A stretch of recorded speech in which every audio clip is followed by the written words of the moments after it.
Woo! How the heck is it going, everybody? Once again, time for, as you can tell by the title, another Ask Hunters for Life episode. I believe episode 39. I believe. Don't quote me on that. As before, 5 questions for this video. Pretty decent ones. One that makes my hair fall out every time I hear it, but some pretty decent questions. Not going to ramble on too much. We'll let you guys kind of know what we got going on at the end of this, but let's get right into the question. First question, speak of the devil, the one that makes my hair fall out. Now, the way that we get the content to do these videos is, I would say 99.9% through Instagram. Somebody starts an Instagram page, they might not even post a picture, and they think, okay, let's message every big account out there. Hopefully one of them will respond and they'll give me a shout out. Then next thing you know, within the first 6 minutes of having an Instagram account, I'll have 100 million followers. Sadly, it doesn't work that way, but we figure if somebody really wants a shout out, the least they can do is comment a question that they want us to answer. So we reply, hey, comment a question you want us to answer on our last episode of Ask Hunters for Life. We do shout outs there, and we send them the link directly to the video. Now, this is after they've already asked us, can I get a shout out? And then somebody throws up a question that says, can I get a shout out? And the answer to that question, well, I guess I did just put your name up there. So, yeah, there's your shout out, buddy. Unfortunately, that does not count as an actual question because the answer is no. Pretty simple. Now we have new shout outs though. If you guys want an Instagram shout out, use the hashtag HuntersForLifeUSA on your post once every 24 hours. Sometimes sometimes 2 of them will pop up on the Instagram story because we'll post one in the evening and then the next morning we'll do another one. But typically one a day we pick from the hashtag HuntersForLifeUSA category. I think as of now, we're only up to like 4 or 5 new people using the hashtag. So those 4 or 5 people are going to be getting quite a few daily shout outs until we get a couple more people jumping on the bandwagon. But going to give you guys my $1 million tip if you want to get more Instagram followers. Follow more people. It's pretty gosh dang straightforward. It's like you go to a new high school. You don't know anybody. You don't just walk up to some guy and be like, hey, I need some friends. Go tell all your friends to be my friends, and I'm just going to sit here and do nothing, and then I'll end up with friends. Doesn't work that way. So follow more people if you want more Instagram followers, like their stuff, comment on their stuff, build relationships with people. I would say that of the 130 whatever thousand followers on Instagram, I would consider probably at least a couple thousand of them to be pretty good buddies. And these are people that I've never actually personally met before, but I've talked to for the last 6-7 years. So good people. I would consider those friends. The other ones are, they're followers. They support us. I appreciate the heck out of it. Some of them comment on our stuff. Some of them even like our stuff. I'd say about 1 out of every 1,000 people actually likes our stuff, but 2 people liking your stuff is better than 0. That just sent me off on a rabbit hole of a tangent. But anywho, let's get into the next question. Whew, okay. Next question, our buddy Wybo Holloway would like to know what type of gun we use. Now, I got a whole pile of guns sitting over here, but in the future, if you guys are just curious, like what type of gun do you use for all species? What type of gun do you use for duck hunting? Let's get these questions a little more specific, I guess. But the majority of the hunting that we do is my new gun, which not loaded. There's some in the tube. This is my current home defense gun. As some of you guys might know, my garage was broken into, and at the current moment in time, I have 12 shells that say it doesn't happen again. Stoeger 3000, I believe Max 5, something or other 5 camo, nice marshland pattern, semi-automatic, 12 gauge. Stoegers are, in my personal opinion, if you're banging on a budget, potentially the best gun that you can buy. And even if you weren't on a budget, I would say this is the best gun you could possibly buy. I've got a buddy that has the same exact gun. Well, not the same exact gun. The Stoeger 3500 shoots 3.5 inch, up to 3.5 inch shells. Not loaded, good. This gun I have the privilege of holding on to pretty much all times of the year except for waterfowl hunting. My buddy lives in the dorms here at Northern Michigan University, and unfortunately, it's just a pain in the butt to get your guns back from public safety. So I hold on to it for him, let him use it while we go duck hunting, and I think he kind of forgets about it, and then it just stays at my house for like 9 months. But that's okay, because, you know, add it to the arsenal. You know, makes me look cooler than I really am. This gun, I personally don't think in the 2-3 years that I've been holding on to it, I've ever seen it cleaned. Now, we did a late season hunt, not this past duck season, but the duck season before it, where it was miserable. I mean, it was in the zeros and the negatives, snowing sideways, just miserable weather for some great duck hunting. Hunted with Cody Strasburg and his buddy Kenny, and they both had Benelli, Super Black, whatevers, and needless to say, the first bird came in. They both got one shot off, guns jammed. I squeezed all 3 off with that. Bird flew away. In my personal opinion, the Stoeger is the most reliable, affordable, semi-automatic shotgun on the market, hands down, bar none. Now, the 3500 is going to be a little pricier, depending on whether you get synthetic black or you get the camo pattern. You're looking at probably $600 to maybe $800 brand new. Where you get into the Stoeger 3000, only chambered up to 3-inch, so you can shoot 2 3/4 or 3-inch. You're looking at, whether you get synthetic black or camo pattern, you're looking at probably $500 to $650 brand new. The thing a lot of people don't know about the good old Stoegers is inside of this bad puppy and all the components of this gun are virtually all Benelli parts. So it's pretty much a Benelli for a fraction of the price and just doesn't have the Benelli name. And needless to say, I mean, shoulder's great, and it's just a gosh dang good looking gun, and it's not $2,000, $3,000. So unfortunately, the extension tube that we were using for snow goose blasting is coming off here pretty soon. You're not allowed to load 12 shells in for spring turkey. Unfortunately, probably gonna need 12 shells to shoot my turkey, and I also don't think that they make a plug that's 2 feet long, so that I can only fit 5 in here. So I got to take the extension tube off until next spring snow goose hunt. Not sure where we're going yet. Rumor of Canada. So that should be exciting. Also, somebody let me know, if you hunt pigeons in Michigan, is there a limit on the amount of shells you're allowed to put?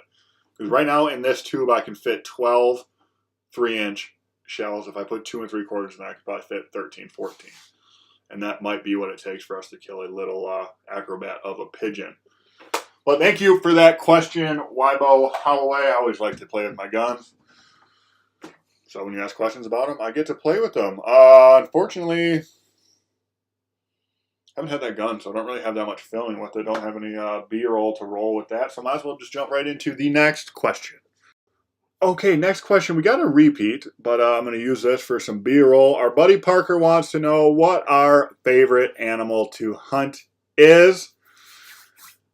If you guys checked out last episode, if you haven't, go check it out. I said geese. Now, what a lot of people might not know is there are more geese than just your City Park Canada honkers. Got snow geese, brant geese, speckle bellies, Ross geese, Egyptian geese. There's just a whole bunch of different geese. But as far as what we shoot here, well, not necessarily in Michigan, but as what we hunt for is Canada geese, which you guys saw a lot of footage from in the last episode. We also love, we don't get to do it very often, usually about 1 week a year, snow geese. And it's pretty much like a Canada goose hunter died and went to heaven when you get to go on a snow goose hunt. So might as well just roll some of that footage.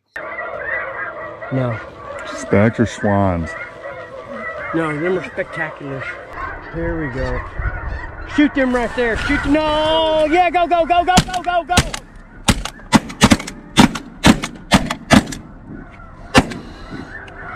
Shoot him, try him. Nice, nice. Try them through, try the through.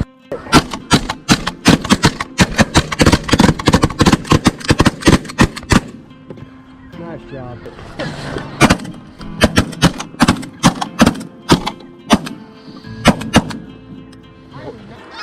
Shoot that one there by yourself.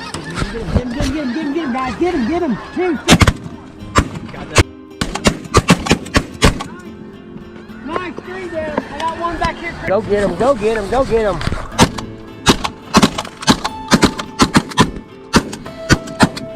And don't ever come back. Sit up and shoot it.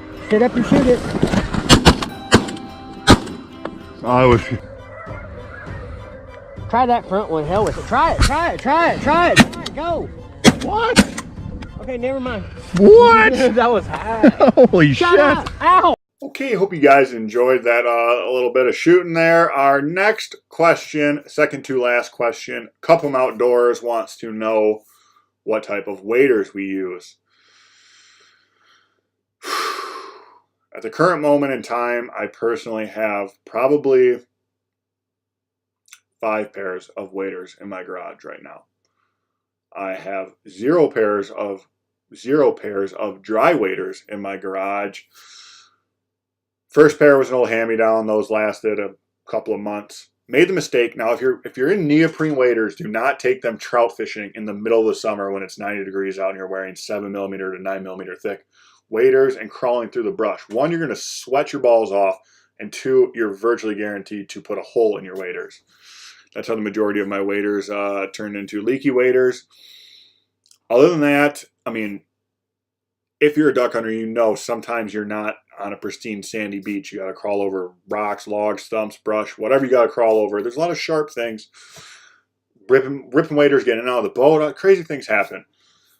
I've had 1 pair of waders so far in my, not very long, but my career of waterfowl hunting that has lasted more than 1 season. Cabela's Super Mags. Now, I believe when I bought them, they were $210 to like $230, depending on the size you got. I got the talls because I'm a taller guy, needed a taller pair of waders. And those ones lasted me, I want to say I'm going on, this coming season will be my 3rd season, and they have a very, very small leak in the seam of the crotch region, which I found out in a very uncomfortable way when we were in like 33-degree water fishing for salmon a couple weeks ago, and my unit got a little cold. I'm like, wow, that's weird. Very, very cold. Oh God, I have a leak. So we're gonna have to figure out how to patch those. Or Cabela's does have a pretty good return policy. I don't have the box or anything. I might just take them and be like, hey, just bought these. They have a hole in them. And they usually hook you up pretty good. Definitely don't recommend Gander. Even when Gander was Gander Mountain, now they're Gander Outdoors, which I'm not, definitely not necessarily a hunting and fishing company anymore. So I would not recommend Gander. Heard good things about Rogers. Heard good things about Drake Waterfall, but those are a little pricey. Cabela's Super Mags. A lot of my buddies have them, love them. I would definitely recommend Cabela's Super Mags. Gonna use this moment to roll. It has nothing to do with waders. I'm wearing waders in this, but we're gonna roll some quick duck hunting clips.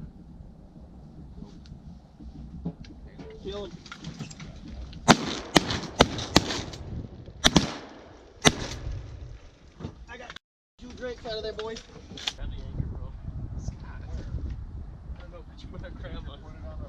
Oh, you better grab us. He's going to just turn us backwards. Wait, you don't want to flip it? No.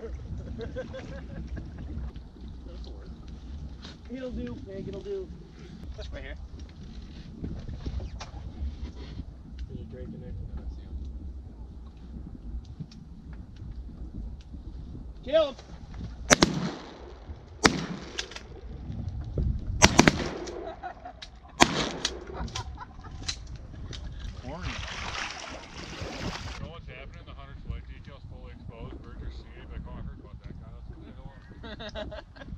Kill him! All right, last and final question. Not even going to try to pronounce this name, but here it is. And they want to know whether we prefer ice fishing or open water fishing. And typically when I get questions like this, or like, what's your favorite fish to catch? I usually say, it depends on the time of year, whatever bites, etc. But, at least up here in the UP, it seems like we have a pretty equal amount of time for ice fishing and open water fishing. I love spring fishing because fish are fat and spawning. Don't do too much fishing in the fall, mostly because we're chasing ducks and geese. I would have to say I like ice fishing more, and here's why. open water fishing starts off right early spring into spring, and we're going out, we're catching 5-6 pound smallmouth.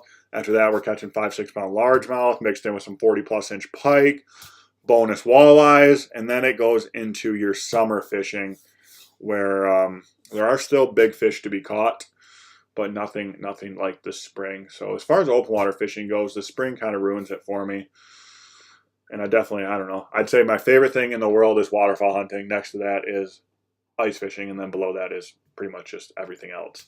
And we're also starting our own guide service this year, and we're going to start right off with field goose hunting as well as ice fishing, which is something that's it's a little less work for the most part to go ice fishing than it is to go open water fishing. So I would definitely have to say I prefer ice fishing over open water fishing. Thank you for that question, all of you. Well, thank you for that question, my friend. Thank you for all the other questions, everybody.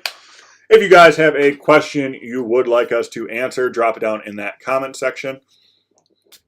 Pretty much, unless we've answered the same question 12 times in a row, we'll answer it. Can I get a shout out does not count as a question.